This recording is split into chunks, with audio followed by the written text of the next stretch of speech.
سی T T V Pakistan کے نمائندے خصوصی اختر سردار چودھری کی رپورٹ کے مطابق لاہور سے تعلق رکھنے والی پاکستانی نژاد برطانوی مہنور نے اپنی ذہانت کا لوہا منواتے ہوئے اپنے آپ کو 1% ذہین ترین افراد میں شامل کر لیا۔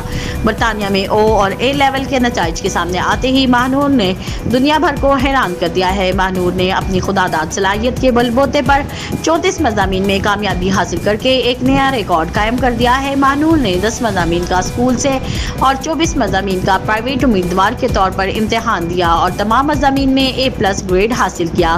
دنیا کے ذہین ترین انسان آئنسٹائن کے بارے میں کہا جاتا ہے کہ اگر آئنسٹائن کبھی مینسا ٹیسٹ میں حصہ لیتے تو ان کا سکور 160 ہوتا، مگر مہنور نے دنیا بھر کو حیران کرتے ہوئے مینسا IQ ٹیسٹ میں 161 سکور حاصل کر کے ایک ناقابل یقین ریکارڈ بنا ڈالا۔ پاکستانی نژاد برطانوی 16 سالہ طالبہ مہنور چیمہ نے UK اور international general certificate of secondary education EU GCSES کی تاریخ میں کسی طالب علم کے لیے سب سے زیادہ مضامین میں شرکت کی۔ مہنور نے جن 34 مضامین میں کامیابی حاصل کی، ان میں فزکس، کیمسٹری، بائیولوجی، ریاضی، economics, sociology, psychology, English literature, لاطینی، جرمن، فرانسیسی، کلاسیکی تہذیب، تاریخ، فلم اسٹڈیز اور ڈرامہ شامل ہیں۔